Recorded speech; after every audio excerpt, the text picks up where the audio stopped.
एक अनुभवी कर्मचारी, जिसे ओल्ड व्हाइट कहा जाता है, एक नए कर्मचारी को बेसमेंट में ले जाता है ताकि वो दशकों से संग्रहित लाश को देख सके। नया कर्मचारी, जिसे लिटिल व्हाइट कहा जाता है, इस बात से डरता है कि डिब्बे में मौजूद चीजें बाहर आ जाएंगी, लेकिन ओल्ड व्हाइट उसे यकीन दिलाता है कि ऐसा होना असंभव है। हालांकि जैसे ही वो डिब्बे को थपथपाता है, अंदर से गैस निकलने लगती है। दोनों कर्मचारी तुरंत जमीन पर गिर जाते हैं। धुआं पाइप से मुर्दा घर में चला जाता है, जिससे लाशें हिलने लगती हैं। लिटिल व्हाइट के कुछ दोस्त केंद्र के बाहर आते हैं और उसके काम खत्म होने के बाद पार्टी करने की योजना बनाते हैं। क्योंकि काम खत्म होने में अभी 2 घंटे बाकी हैं, इसलिए वे श्मशान में जाकर मौज मस्ती करने का फैसला करते हैं। वे म्यूजिक बजाते हैं और बी टाइप नामक लड़का, लिटिल व्हाइट और ओल्ड व्हाइट बेहोशी से उठते हैं और देखते हैं कि लोहे के डिब्बे में मौजूद लाशें गायब हो गई हैं। वे ऊपर की मंजिल पर लौटते हैं और उनके शरीर से एक अप्रिय गंध निकल रही होती है और वे देखते हैं कि जमीन पर पड़ा एक आधा कुत्ता हिलने लगा है। इससे पहले कि वे कुछ समझ पाते, मुर्दा घर से दर्द भरी चीखें आती हैं। दोनों डर जाते हैं। ओल्ड व्हाइट तुरंत लोहे के दरवाजे को बंद कर देता है। वे समाधान पर चर्चा करने के लिए कार्यालय में जाते हैं और अंत में मालिक को फोन करने का फैसला करते हैं। इस बीच श्मशान में युवा लोग पार्टी कर रहे हैं। मालिक आता है और उनकी मूर्खतापूर्ण हरकतों के लिए उन्हें डांटता है। एक तरफ वो लाशों के जीवित होने पर विश्वास नहीं कर सकता और दूसरी तरफ वो इस समस्या को हल करने के बारे में सोच रहा होता है। अंत में वो ओल्ड व्हाइट को लोहे का कुत्ता लेने के लिए कहता है और लिटिल व्हाइट को दरवाजा खोलने के लिए कहता है। जैसे ही लाश बाहर आएगी, वो उसके सिर पर हमला करेगा, लेकिन जैसे ही लिटिल व्हाइट दरवाजा खोलता है,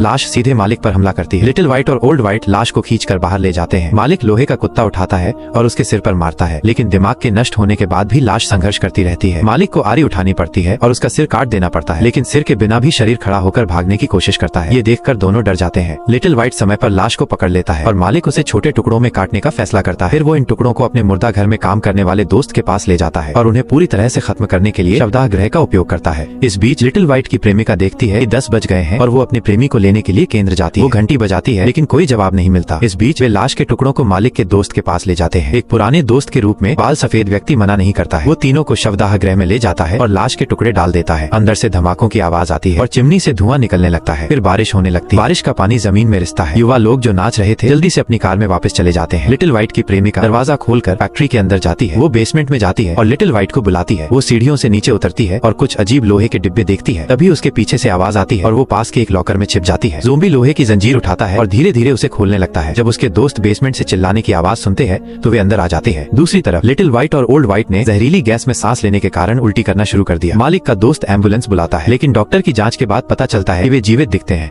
लेकिन उनके शरीर में कुछ भी जीवित नहीं है, न तो उनका शरीर का तापमान और न ही उनकी दिल की धड़कन। इस बीच फैक्ट्री में कुछ लोग लकड़ी के डंडों से बेसमेंट का दरवाजा बंद कर देते हैं। वे डर जाते हैं और चले जाने की योजना बनाते हैं। वे अपनी कार लेने के लिए श्मशान में वापस जाते हैं, लेकिन वे देखते हैं कि लाशें एक एक करके कब्रों से बाहर निकल रही हैं। इस बीच जब डॉक्टर उनके हालात पर चर्चा कर रहे होते हैं तो दरवाजे पर जोर से दस्तक होती है। बाल सफेद व्यक्ति बंदूक लेकर दरवाजा खोलता है और कुछ युवा लोगों को देखता है। फिर वो उन्हें अंदर आने देता है। एक जोड़ा जो भटक गया था वो फैक्ट्री में वापस चला जाता है और उनके पीछे ज़ोंबी की एक बड़ी भीड़ होती है।